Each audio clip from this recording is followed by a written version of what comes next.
Buen día a todos. Es un gusto enorme tenerlos hoy con nosotros. Por acá Florencia Linares, formo parte de Amauta Inversiones y en nombre de todo el equipo quiero darles la bienvenida a una nueva edición de nuestro ciclo denominado La mirada de los expertos. Hoy tenemos el privilegio de contar con parte del equipo de Delta Access Management. Delta es una de las compañías líderes en el mercado de fondos comunes de inversión. Desde el 2005 se posiciona como las principales gestoras independientes.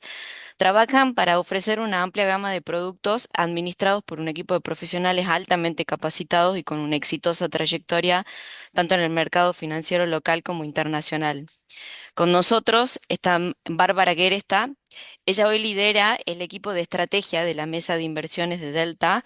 Barbie es parte fundamental en la elaboración de estrategias basadas en análisis macroeconómicos y modelos cuantitativos para la gestión de activos, con más de 15 años de experiencia, y Sebastián Ludvinas, que con más de 25 años de experiencia en el mercado financiero, hoy se desarrolla como gerente comercial en Delta, es el motor de las relaciones con los clientes y anteriormente se desarrolló como director de Standard Poor's Latinoamérica. Y si no investigué mal, Barbie viene de la escuela de Arriazu. Así que, sin más, les doy la palabra a Bárbara y a Sebas para que nos introduzcan un poco en la macroeconomía actual, qué está pasando, dónde estamos parados, capaz a dónde vamos, y en base a eso, Delta cómo está posicionado y qué tiene para ofrecer. Todo suyo. Sebas, estás muteado, ¿eh? Ahí estamos, perfecto. Gracias, Gabriel. Bueno, gracias, Flor, por la introducción. Antes de arrancar con la presentación, queríamos agradecerles por la invitación. Para nosotros, bueno, es muy importante tener este tipo de espacios que nuestro fondo, nuestra visión se pueda compartir y tener acceso a lo largo de todo el país. Delta, como comentabas vos, es una compañía que está cumpliendo 20 años. El grupo Latin Securities, al cual pertenecemos, está cumpliendo 30. Así que desde que nacimos, siempre nacimos con la filosofía y la cultura de multiproductos, tener una familia de fondos y multidistribución, tener acuerdos de distribución que permitan que nuestros fondos tengan alcance en todo el país. Entonces es muy importante para nosotros poder tener este tipo de espacios. Antes de pasarle la palabra a Barbie, bueno, comentarles como inicio de la presentación, recientemente Delta tuvo, fue calificada la gestora, la primera vez que una gestora en Argentina está calificada, y eso, bueno, luego de la evaluación que nos hizo la calificadora Moody's, llegamos a la más alta calificación, que es el MQ1, y esto refleja, bueno, el compromiso que tiene la compañía con los estándares más altos en lo que respecta en la gestión de activos y la administración de recursos de terceros. Así que solamente eso como introducción, y le paso la palabra a Bárbara, que va a estar en una primera etapa dando la visión macroeconómica y de mercado de Delta, y después en una segunda parte vamos a estar hablando un poco de los productos y dónde encontramos mayor valor dentro de los fondos que administra Delta, y después quedar abierto a preguntas. Bueno, muchas gracias, Sebas. Muy buenos días a todos y bueno, y me sumo el agradecimiento por la invitación. A ver, lo que nosotros preparamos para contarles un poco es, desde un punto de vista macro, es tratar de entender en qué consiste un poco la política, que es la política económica que está implementando el gobierno, cuáles son un poquito los riesgos que nosotros estamos viendo, las oportunidades y qué nos podemos imaginar que puede ser la dinámica hacia adelante. Así que lo mejor nos pareció fue arrancar por el principio. A mediados de abril, el gobierno lanzó un nuevo acuerdo con el Fondo Monetario Internacional. Ese nuevo acuerdo incluyó dos componentes muy importantes. Por un lado, se levantaron prácticamente todas las restricciones cambiarias a los individuos. Virtualmente el cepo para individuos está eliminado, lo que ayudó a que la brecha eh, prácticamente desapareciera. Y por el otro lado, se lanzó una nueva política cambiaria que combina dos esquemas, que son un poquito los que estamos mostrándoles acá.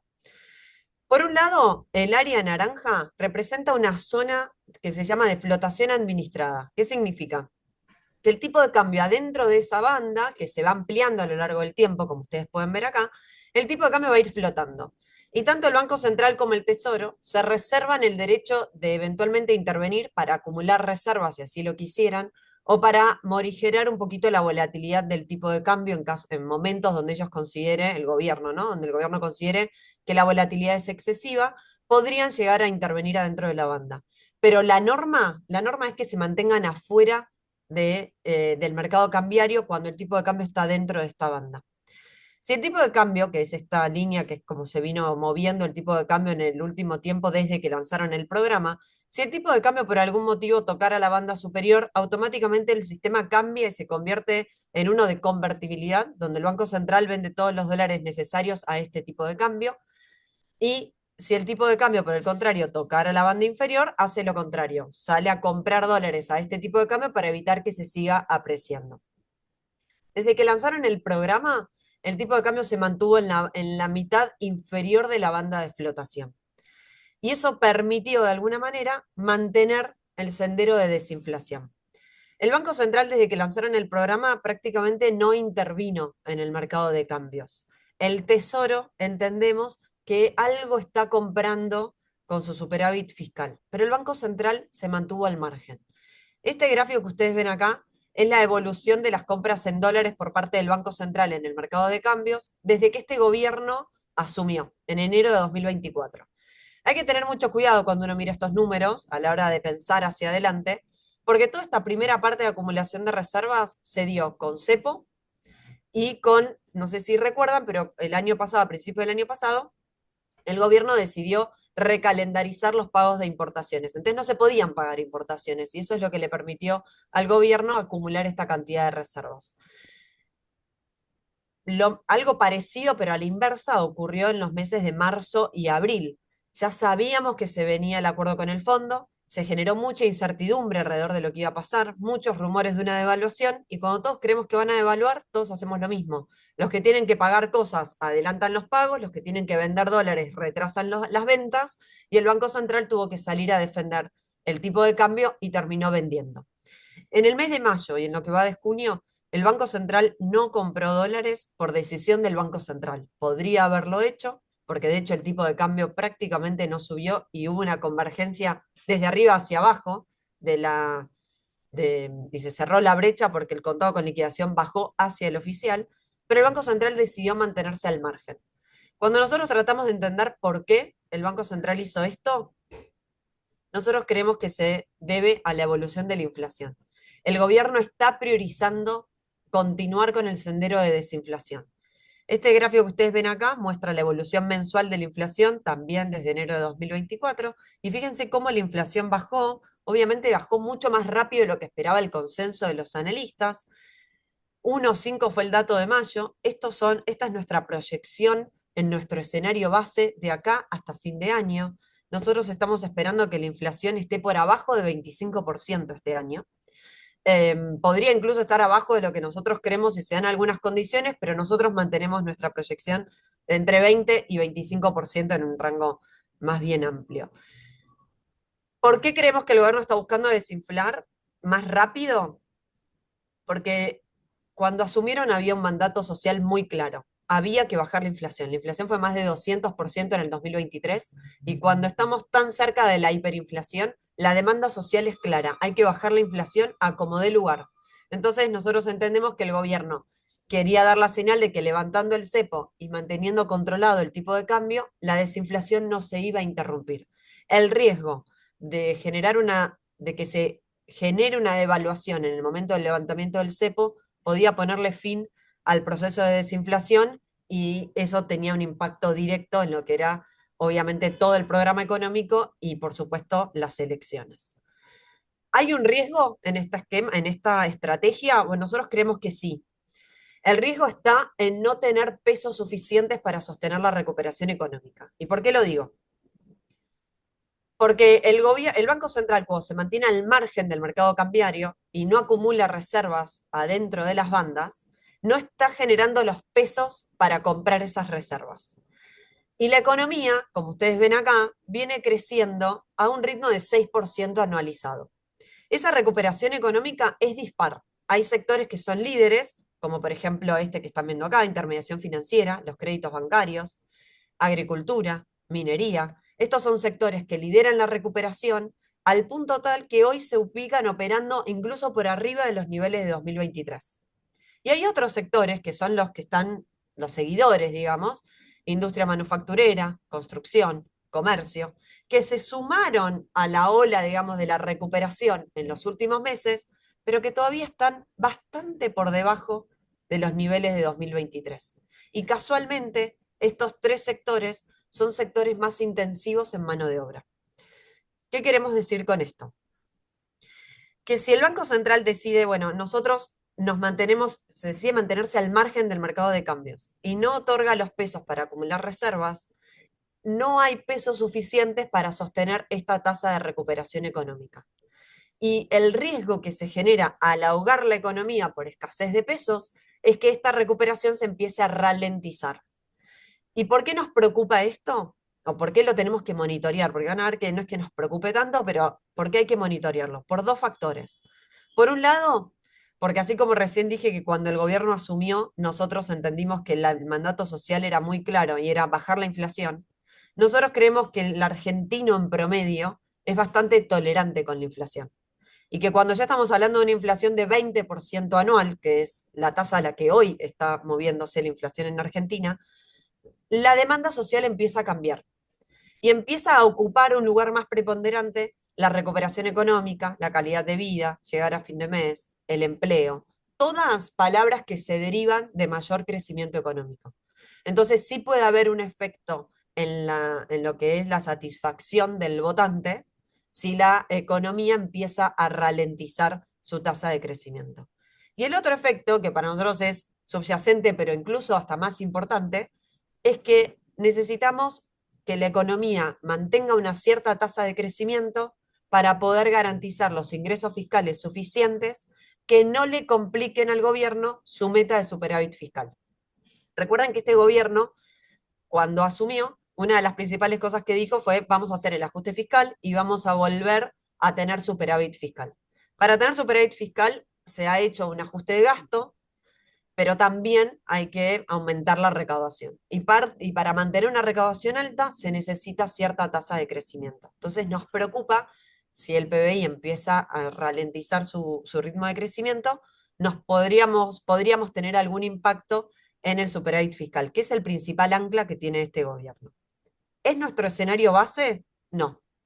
Nuestro escenario base, que es esta línea que les acabo de mostrar, finalmente esta es la tasa de la evolución del PBI mensual. La recuperación viene siendo en B corta.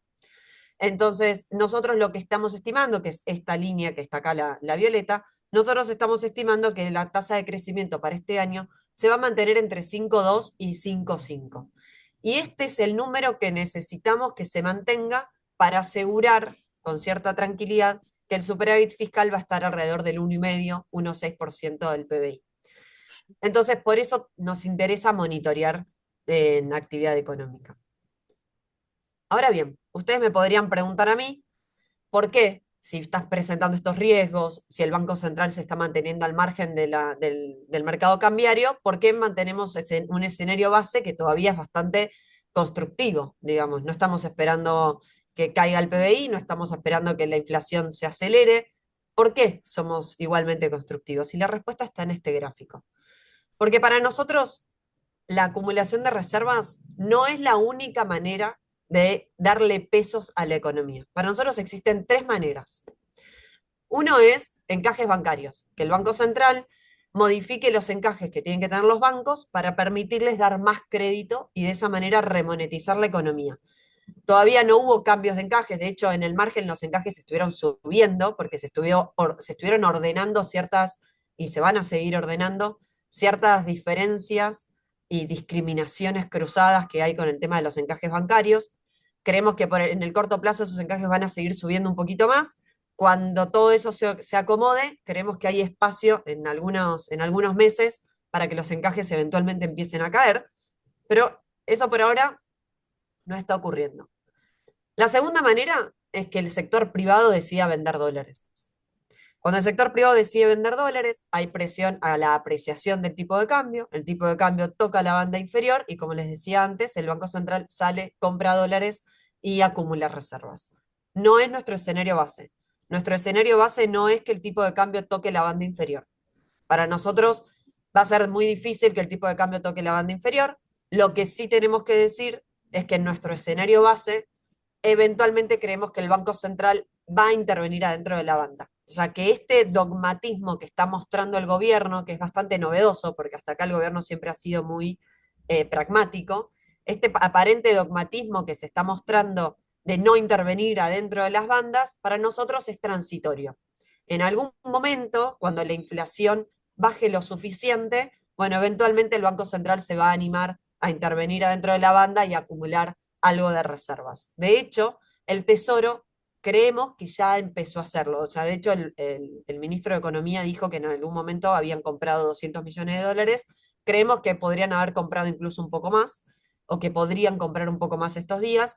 Así que estamos bastante convencidos de que estar apartados del mercado de cambios es transitorio, porque lo que están buscando es primero acomodar todo, que la inflación siga bajando y a partir de ahí eventualmente empiecen a acumular.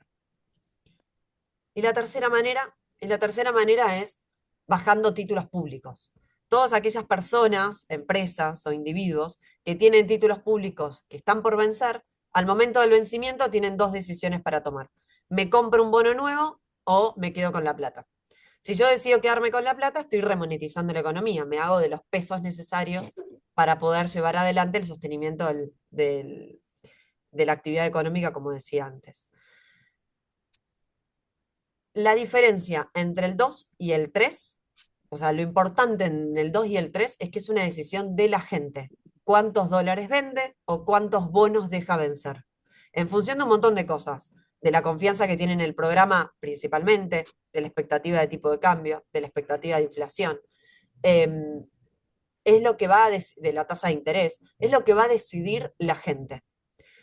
¿Eso significa que no hay límites? O sea, ¿podemos elegir vender dólares o vender nuestros bonos irrestrictamente? Bueno, no, todo tiene un límite y el límite más importante a la hora de dejar vencer bonos está dado por el balance del Tesoro Nacional. Lo que hacemos nosotros, que lo van a entender rápidamente porque ocurre en cualquier empresa y en cualquier balance, es agarramos el balance del Tesoro Nacional y nos fijamos con su superávit fiscal más los depósitos que tiene en el Banco Central, ¿qué le alcanza a financiar, digamos? ¿Para qué le alcanza esa plata?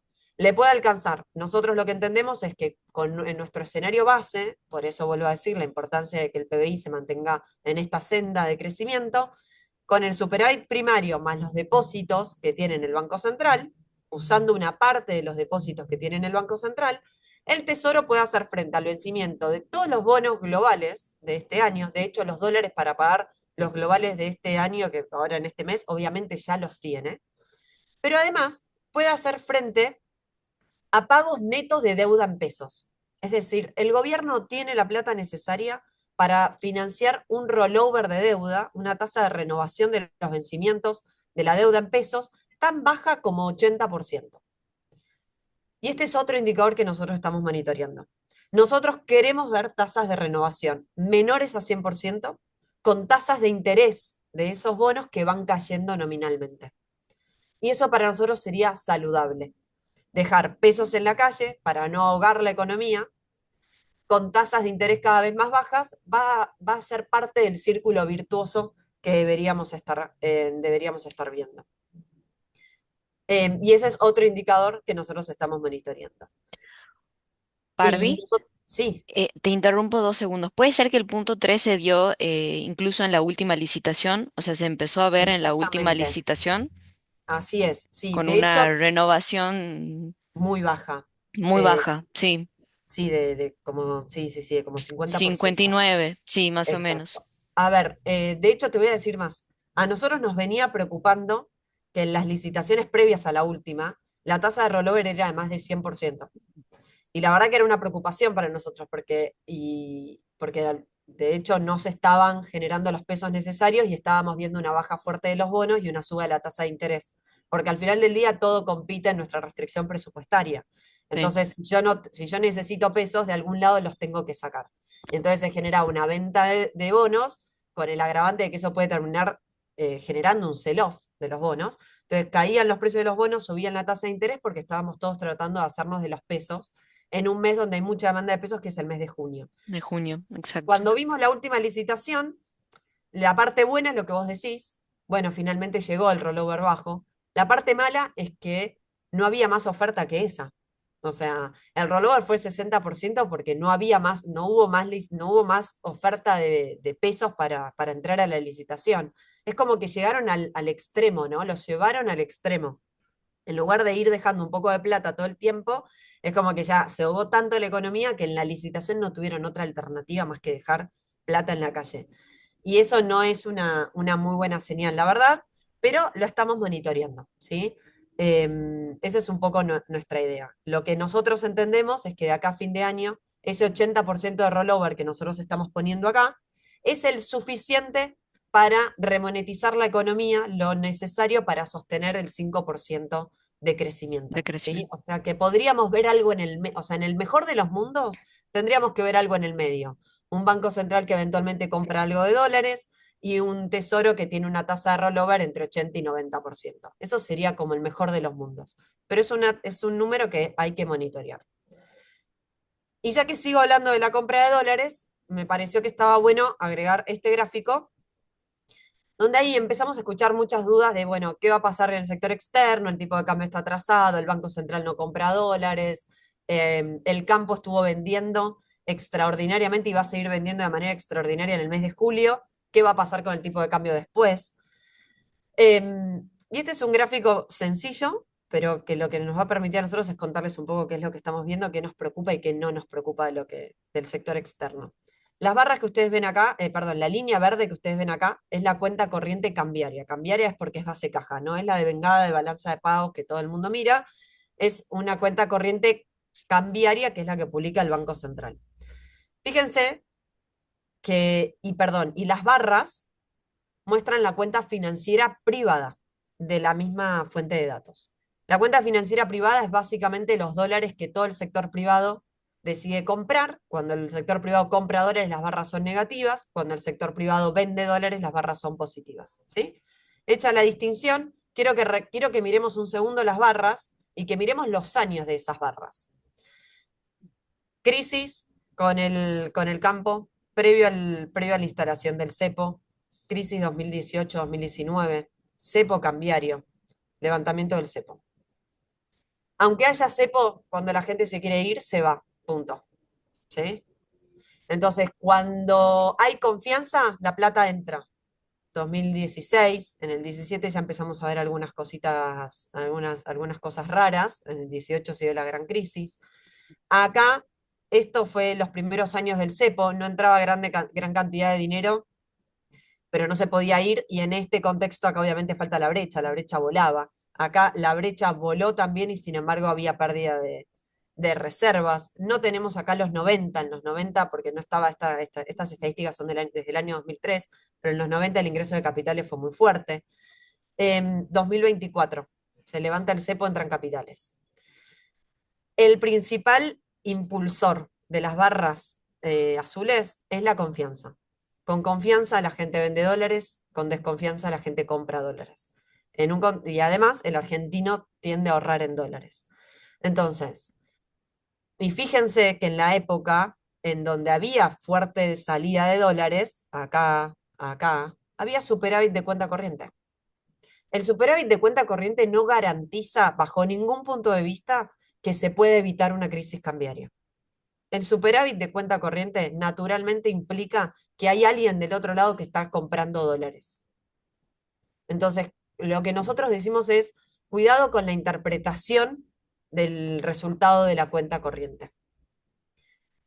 Lo que sí es cierto es que hay que entender la composición de la cuenta corriente. Argentina tiene un desafío dentro de la cuenta corriente que son los intereses en dólares, pero ese desafío el gobierno ya lo está abordando con el superávit fiscal.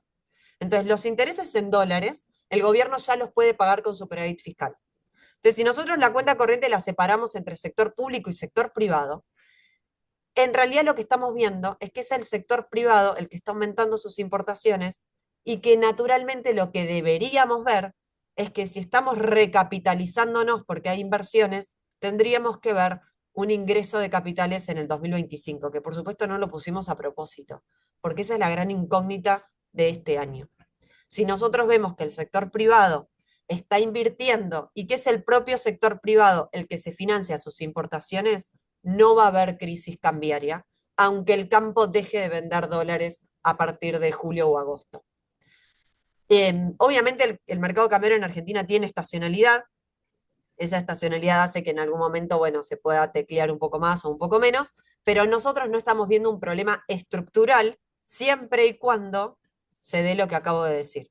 Si este déficit está impulsado por importaciones financiadas por el propio sector privado que trae sus dólares para invertir, a nosotros eso no nos preocupa. Hasta de hecho nos parecería saludable pensando en inversiones que necesita el país. Pero la incógnita está acá, está acá, ¿sí? Em, Pensando, y hago otro comentario sobre el mercado cambiario, si ustedes se acuerdan del primer gráfico que yo les mostré, donde el área iba siendo creciente a lo largo del tiempo, nos estamos acercando a un momento electoral con bandas anchas y un tipo de cambio que se mantiene en el centro de la banda. Obviamente puede haber un poco de ruido de cara a las elecciones. La gran duda que tenemos ahí es si el Banco Central y el Tesoro ya empiezan a comprar dólares ahora, sobre todo el Tesoro, bueno, ¿qué poder de fuego eventualmente pueden tener adentro de la banda de cara a las elecciones para evitar movimientos disruptivos de tipo de cambio? Nosotros no descartamos que el tipo de cambio pueda subir un poco de acá a las elecciones, por motivos, obviamente estamos en mercado de tipo de cambio flexible, y previo a las elecciones puede haber algún intento de las personas de dolarizarse, pero no descartamos que eventualmente el Tesoro, así como ahora está comprando, eventualmente intervenga para vender y bajarle la volatilidad al tipo de cambio. Pero estructuralmente nosotros no estamos viendo un problema en el sector externo. Las incógnitas creo que ya las presenté. Y como la confianza es la base de la economía, nosotros siempre trabajamos con dos escenarios, el escenario exitoso y el escenario fallido. Los números que ven abajo son las probabilidades que le asignamos. 70% de probabilidad al exitoso, 30% al fallido. El exitoso es un poco todo lo que les estuve contando hasta ahora. El fallido es básicamente que se materialicen los riesgos que estuve presentando. Que la economía empiece a aflojar, que el gobierno no pueda mantener el superávit fiscal, que de esa manera se genere una desconfianza porque sin superávit fiscal tenemos más miedo sobre la sustentabilidad de la deuda. Hay inflación baja igualmente en el fallido, porque va a ser más una falla a través de algo, de una dinámica recesiva. Hay que ver cuál es el impacto que tiene eso en las elecciones y eventualmente si con un resultado de elecciones puesto adverso a lo que podría estar esperando el mercado, bueno, ahí puede darse una dinámica de dolarización y bueno, y ahí habría que ver qué pasa con el tipo de cambio. Pero esos son un poco nuestros escenarios. Nosotros por ahora nos mantenemos constructivos porque los riesgos que nosotros venimos viendo, creemos que eventualmente el gobierno los va a ir sobrellevando y que son actitudes transitorias, ¿sí? Esta es un poco nuestra dinámica macro, los escenarios macro y lo que nosotros estamos viendo. ¿Y cómo metemos todo esto en estrategia? Como les decía antes, o se deben haber dado cuenta a medida que lo fui diciendo, nuestra proyección de inflación está por abajo del consenso de los analistas. Nosotros creemos que la inflación puede estar abajo de 25% este año. Y lo que nosotros hacemos muchas veces a la hora de decidir en qué invertir y qué no, nosotros miramos nuestra proyección de inflación, que es la línea azul, y la comparamos con lo que espera el consenso de los analistas, la línea violeta, y lo que está implícito en el precio de los bonos, comparando bonos que ajustan por inflación contra bonos que son tasa fija. Y la verdad es que lo que vemos es que nosotros tenemos tasas de inflación esperadas por debajo de ambos, tanto de lo que espera el consenso de los analistas como lo que se ve implícito en los bonos. Y eso hace que a nosotros, a la hora de invertir, prefiramos instrumentos a tasa fija por sobre los instrumentos SER, siempre que se materialice este escenario. Y cuando pensamos en la tasa fija, estrictamente vemos más valor en el tramo largo de la curva. ¿Por qué? Esta es la evolución del rendimiento de los instrumentos a tasa fija en el mes de enero de 2025, casi que el mejor momento del gobierno previo a todo el ruido pre-fondo monetario, digamos. Fíjense cómo las tasas de interés se ubicaban entre 2,1 y 2,5 con una pequeña pendiente invertida. Y eso es natural porque si uno cree que la inflación va a ir bajando, la nominalidad va a bajar y la expectativa de devaluación va bajando, naturalmente la curva tiene que tener una pendiente negativa. Esta es la curva preacuerdo con el fondo. Los temores de una devaluación obviamente obligan a que las tasas de interés vayan para arriba. No hay tasa de interés que pague una devaluación. Ninguna tasa de interés paga lo suficiente para amortiguar un salto discreto de tipo de cambio, pero naturalmente la incertidumbre se vio reflejada en un aumento de tasas. Y así estábamos hace unos días, donde de a poco la curva vuelve a invertirse. ¿Qué creemos nosotros? Que esa curva se tiene que posiblemente se siga invirtiendo con el paso del tiempo, porque si estamos esperando inflación alrededor del 1%, la expectativa de devaluación que acompaña esa inflación después de las elecciones también tiene que acompañar y eso debería generarnos más valor en el tramo más largo de la curva de tasa fija. Entonces, lo que nosotros hacemos a la hora de armar nuestras carteras es poner a comparar distintas clases de activo. Agarramos instrumentos dólar link soberanos, corporativo hard dólar, instrumentos hard dólar soberano, instrumentos que ajustan por inflación, money market e instrumentos a tasa fija. Ponemos nuestras proyecciones macro que les estuve contando hasta recién y tratamos de estimar cuánto es la ganancia esperada en pesos, en este caso, a cierto momento del tiempo a fin de año. Y esto es lo que a nosotros nos da. Fíjense que encontramos más valor en instrumentos a tasa fija, que son las barras azules, más largos, globales, encontramos más valor en los globales porque esperamos que el riesgo país converja de acá a fin de año, y también encontramos más valor en los instrumentos ser más largos porque también creemos que las tasas reales en Argentina están demasiado altas y que tendrían que empezar a caer. Entonces, esos son los instrumentos donde nosotros más valor vemos, entonces cada vez que armamos nuestras estrategias y nuestros portafolios, tratamos de encararlo para ese lado, dando un sesgo en esa dirección. Bueno, hasta acá es la parte macro y de estrategia. Ahora lo voy a dejar a Sebas para que les cuente un poco qué alternativas de inversión tenemos Bueno, bueno, gracias, Barbie. Ahora, bueno, hacemos la presentación de los fondos y después quedamos abiertos a preguntas.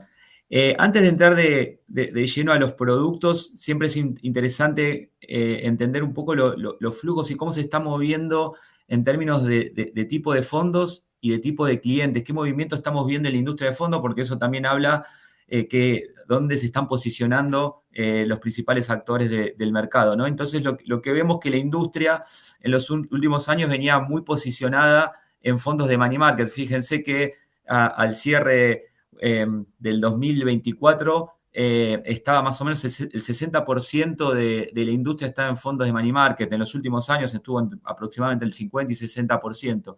Y ahora empezamos a ver que ese posicionamiento en fondos de money market de a poco empieza a bajar y el inversor se empieza a alocar en otro tipo de producto, ¿no?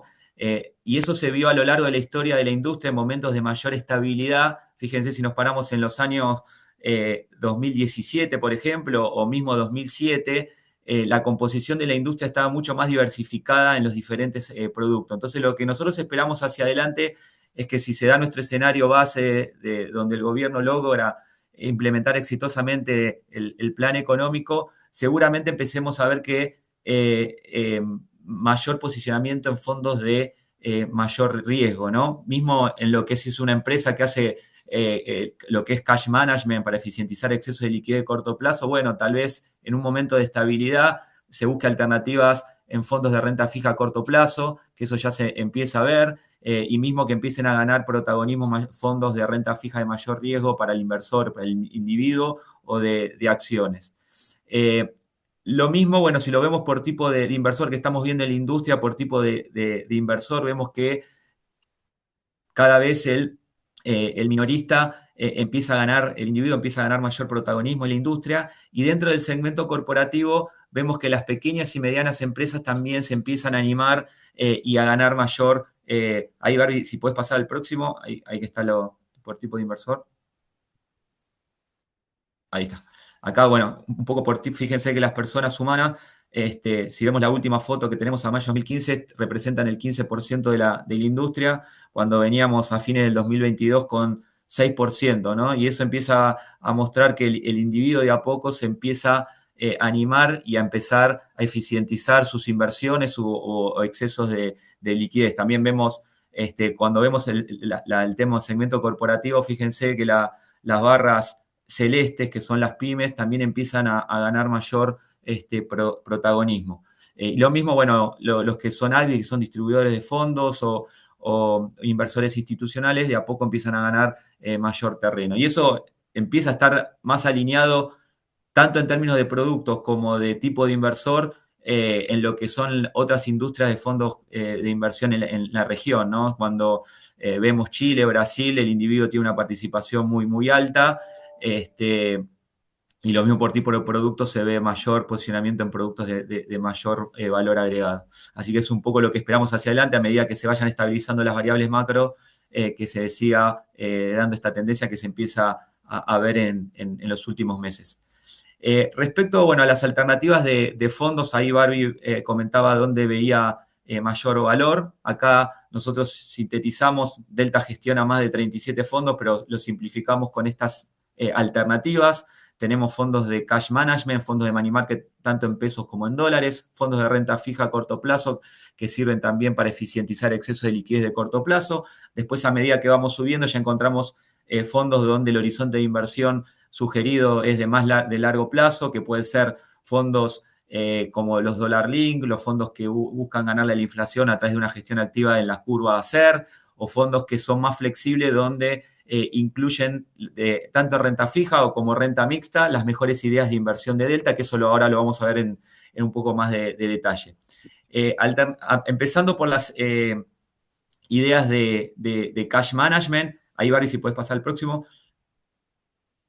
Las estrategias de cash management, que esto se utiliza principalmente para empresas para eficientizar exceso de liquidez de corto plazo o individuos que tienen un dinero que lo van a necesitar en el corto plazo y deciden eficientizarlo en estas alternativas que tienden a ser alternativas que asumen bajo riesgo. Empezando de menor a mayor, el fondo, lo que es un fondo de money market, que es lo más conservador, básicamente por regulación un fondo de money market tiene que invertir un 65% en activos de liquidez inmediata, que puede ser cuentas bancarias remuneradas, cauciones a un día o plazos fijos precancelables, y el 35% restante está invertido en plazos fijos o cauciones a más de un día. Es un activo, es una alternativa a devengamiento, todos los días se va devengando de alguna forma intereses. Son productos de liquidez inmediata, ustedes necesitan el dinero, rescatan y en el mismo día van a tener el dinero disponible en su cuenta. Mismo, una empresa, bueno, tiene un exceso de liquidez un viernes, lo coloca, el lunes necesita la plata, rescate y va a tener el dinero en el mismo momento, o un individuo que cobra el sueldo y tiene que pagar la tarjeta dentro de unos días, lo coloca en nuestras alternativas y mientras tanto va ganando una tasa de interés. Nuestro fondo Delta Pesos está calificado AAA, esto, bueno, refleja la alta trayectoria que tiene el fondo, tanto en desempeño como calidad crediticia. Es un fondo con más de 15 años de trayectoria y es el fondo de gestora no bancaria más grande del mercado, tiene bajo administración más de 1 billón de pesos, así es un producto muy utilizado y de alta robustez. Bueno, en Seba, este contexto, sí, te interrumpo un segundo y en línea sí, con alguna de las preguntas que van sí, saliendo, así no sí, dejamos ninguna sin responder. sí, Una hace foco también en esto de los fondos money market y con la salida de lo que van a ser las LEFI en julio, si es que tienen determinado o en vista qué porcentaje pueden llegar a bajar los rendimientos de este tipo de fondos, teniendo en cuenta la salida de las LEFI, ¿no? sí. Ahí la dejo a ver que... Dale. A ver, para los fondos de money market, el mayor riesgo que nosotros vemos no es tanto la eliminación de las LEFI, porque las LEFI al final del día se pueden reemplazar eventualmente con otros instrumentos, sino el hecho que el Banco Central ya avisó, aunque todavía no dijo ni cuándo ni cómo, pero ya avisó que va a cambiar. Vieron que yo en un momento les dije que había algunas diferencias de encajes bancarios en función de distintas características, que había como ciertas discriminaciones. Bueno, los money market están discriminados para bien en ese sentido. Los encajes bancarios para aquellos, para los money market son más bajos que para otro demandante de depósitos. Entonces, eso genera que algunas tasas de los money market sean relativamente más altas que otras alternativas. El mayor riesgo que nosotros vemos para los money market es justamente que se va a normalizar ese diferencial de encaje. Entonces, lo que va a generar es que eventualmente si se normaliza el efecto de los encajes, los money market pueden caer, el rendimiento de los money market puede caer. Decir un número es difícil porque obviamente no sabemos ni cuánto, ni cómo lo van a, ni cuándo, ni cómo lo van a normalizar, pero sí estamos bastante seguros, por lo que dijo el propio Banco Central, que eventualmente se va a venir una suba de encajes para los money market, lo que va a generar que los plazos fijos de los money market empiecen a rendir un poco menos. Ese es un poco el mayor riesgo que nosotros vemos para los money market. Y por eso tiene sentido todo lo que está contando Sebas puntualmente de qué alternativa podemos encontrar frente a un money market que nos rinda un poco más sin asumir grandes riesgos, ¿no? Pero te diría que ese es el mayor riesgo.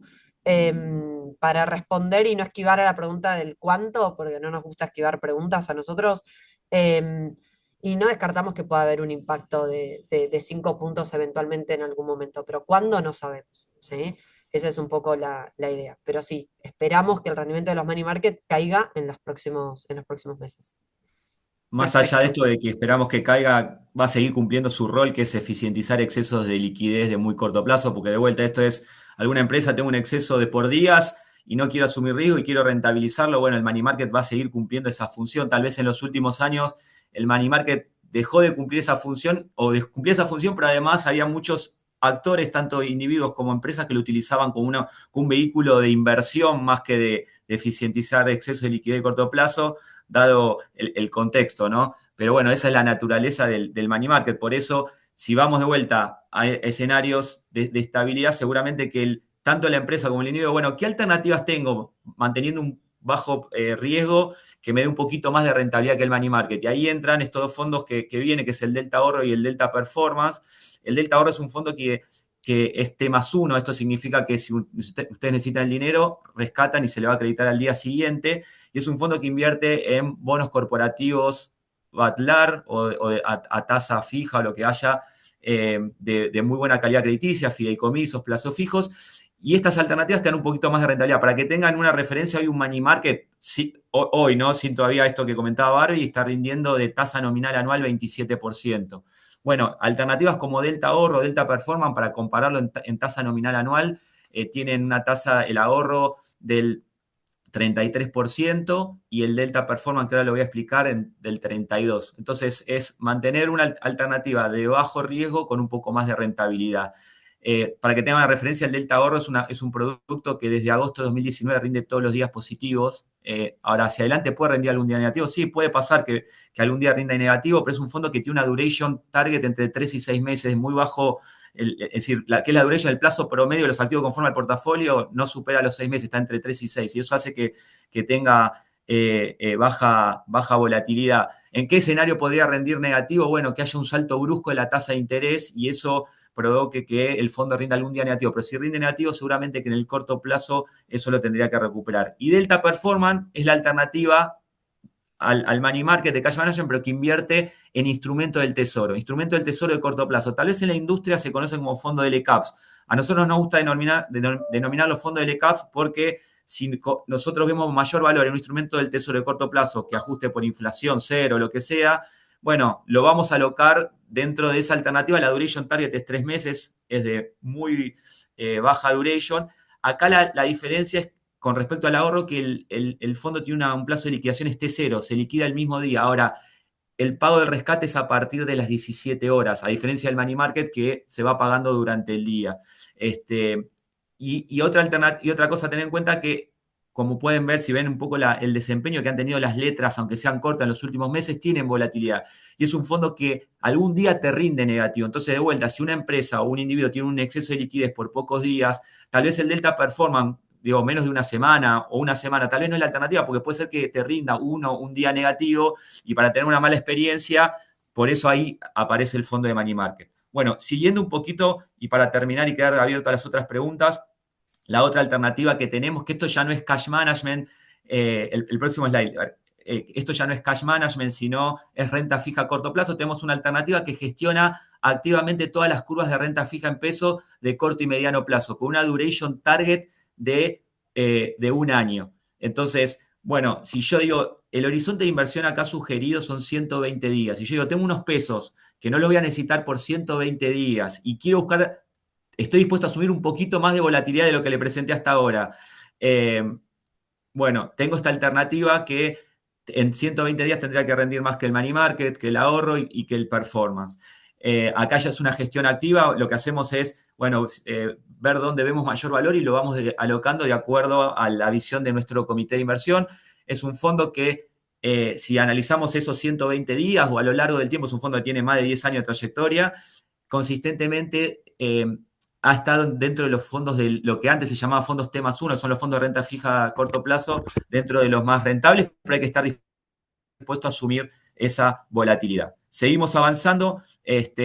Otras alternativas que tenemos de renta fija son los fondos Dollar Link, tal vez por nuestra visión y por lo que comentaba Bárbara, los activos Dollar Link, si se da nuestro escenario base, no son los activos donde nosotros vemos mayor valor. Ahora, lo que siempre hablamos con nuestros inversores es si hay una empresa que tiene una necesidad de cobertura porque sus pasivos están atados al tipo de cambio oficial, más allá de lo que es la visión de Delta, uno tiene que tener cobertura porque tiene que estar calzado en base a sus necesidades. Entonces, si bien no es el activo donde nosotros vemos mayor valor, sí creemos que es adecuado para aquellas compañías que tengan una necesidad de cobertura. Sabemos que los fondos Dollar Link te dan una cierta cobertura en el mediano y largo plazo. Si una empresa tiene una necesidad de cobertura en los próximos 30 días, los fondos Dollar Link no es una alternativa porque estos fondos te dan una cierta cobertura contra el tipo de cambio oficial en el mediano y largo plazo.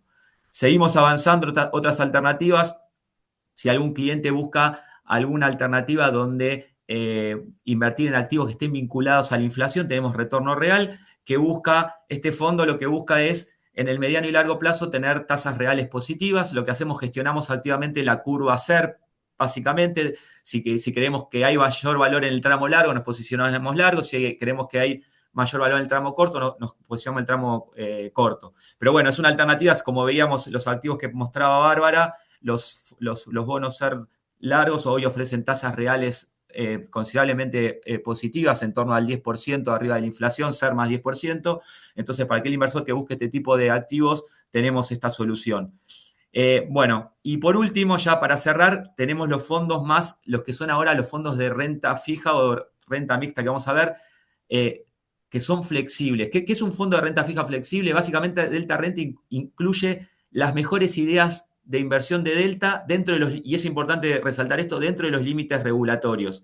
Ustedes saben que un fondo en pesos, nosotros podemos invertir hasta un 25% en instrumentos en dólar. Entonces, como mostraba Bárbara, a nosotros nos gustan los bonos globales. Bueno, en Delta Renta solamente por un tema regulatorio podemos invertir hasta un 25%. El 75% restante, bueno, lo vamos a alocar en las mejores ideas de inversión de Delta, que puede ser tasa fija, como decía Bárbara, hoy te hemos posicionado principalmente en tasa fija. La duration es flexible. Entonces, este es un fondo que el horizonte de inversión es de largo plazo, es un producto principalmente para el individuo que tiene ahorros, que quiere que alguien se los gestione activamente y hay que tener un horizonte de inversión de largo plazo. Cuando digo largo plazo, el ideal es arriba de un año. Bueno, si hay un cliente que dice arriba de los 6 meses, se puede empezar a hablar, pero lo ideal para que el fondo cumpla su objetivo, que acá básicamente es en el largo plazo, tendrás que tener una rentabilidad por arriba de la inflación y que el tipo de cambio, a través de esa gestión activa, el horizonte de inversión es arriba del año. Lo mismo tenemos fondos de renta mixta, donde básicamente un fondo de renta mixta incorpora las mejores ideas de inversión de Delta, con la característica que nosotros vamos gestionando qué porcentaje de acciones creemos que es lo más adecuado. Si vemos que hay potencial en acciones argentinas, bueno, vamos a incorporar más acciones en el fondo. Si creemos que hay que ponerse más defensivo, bajamos exposición a acción. Entonces, básicamente incorpora las mejores ideas de Delta, tanto de renta fija como renta variable, el Delta Gestión 6, dentro de los límites regulatorios. Y por último, tenemos fondos de acciones. Tenemos el Delta Acciones, que invierte en compañías domiciliadas en Argentina o compañías que tienen actividad en Argentina. Por ejemplo, hay compañías como puede ser un Mercado Libre, un Bioceres, un Vista, que no son compañías, si bien tienen actividad en Argentina, no son domiciliadas en Argentina. La regulación nos permite invertir hasta un 25% de ese tipo de compañías, el resto son compañías 100%. Pero básicamente ahí lo que hacemos, la forma que tenemos que gestionar en Delta, las acciones nosotros tomamos desvíos con respecto al índice de referencia que es el Merval. ¿Qué significa tomar desvío?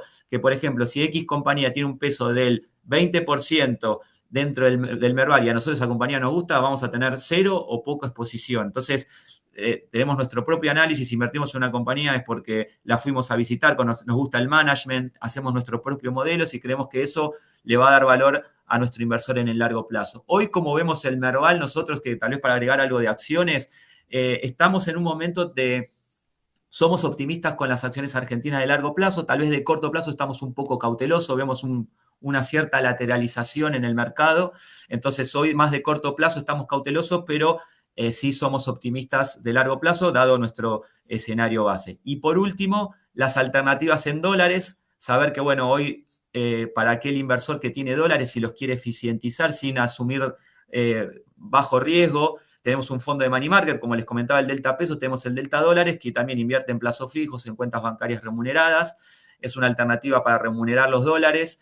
Cero también, ahí la característica, hoy las tasas en dólares en el sistema financiero están todavía bajas. Hoy es un fondo que tiene una tasa nominal anual del 1,5% aproximadamente. Pero bueno, si uno tiene unos dólares y quiere eficientizarlos sin asumir riesgos, es una alternativa.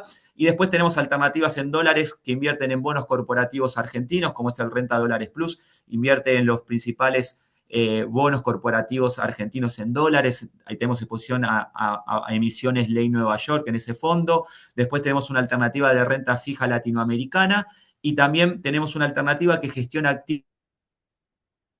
activamente todas las curvas de renta fija en dólares argentina, que puede ser tanto soberano, provincial, como corporativo, que es el Delta Renta Dólares, para alguien que quiere asumir, ese es un fondo que asume más riesgo porque tiene hoy, por ejemplo, por nuestra visión, está posicionado en bonos soberanos y es un fondo que asume volatilidad. Así que bueno, nos detenemos acá y Flor, quedamos abiertos a las preguntas que haya.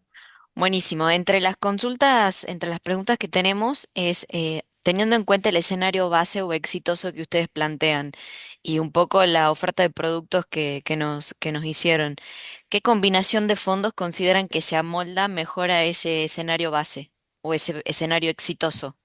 Bueno, en términos de productos, ahí es importante, la pregunta es qué tipo de inversor y cuál es el horizonte de inversión, porque más allá de nuestro escenario base, de vuelta, si es una empresa que va a invertir en fondos para eficientizar exceso de liquidez de corto plazo, ahí hay que limitarse a los fondos de cash management o a lo sumo al ahorro plus. Entonces, mismo cuando uno habla con algún inversor de los fondos, ya haciendo dos preguntas, ya sabe dónde se puede ir alocando. Si vos me decís, mi horizonte de inversión es de un año y soy una persona física y estoy dispuesto a asumir riesgo buscando mayor rentabilidad en el largo plazo, bueno, para ese tipo de inversor tal vez la mejor alternativa es un fondo como Delta Gestión 6, que mostraba recién, que es un fondo de renta mixta, donde va a incorporar las mejores ideas de renta fija de Delta y asimismo Delta le va a ir gestionando el timing de cuándo hay que aumentar o bajar exposición a acciones argentinas. Entonces, ahora, para ese fondo hay que tener un horizonte de inversión de largo plazo y hay que estar dispuesto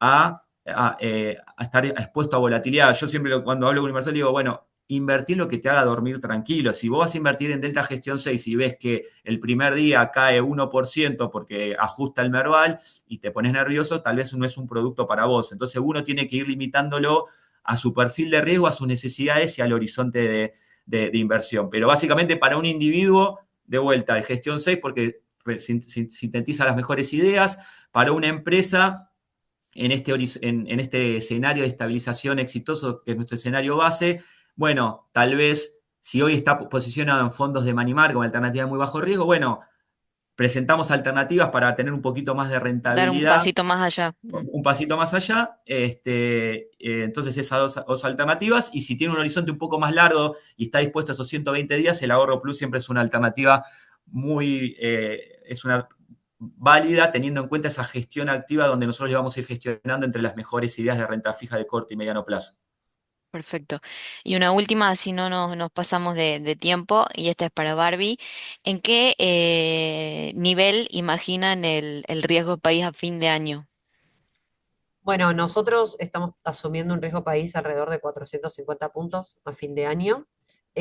Posiblemente la baja de riesgo país se pueda acentuar en función del resultado de las elecciones. O sea, puede ser que ahora no baje tanto y que baje más después de las elecciones si el resultado es positivo para lo que espera el mercado en ese momento, digamos. Pero sí estamos trabajando con 450. Por eso nos daba muy bien la alternativa de los globales De de los acá a globales, fin de claro. año. Ujú. Claro.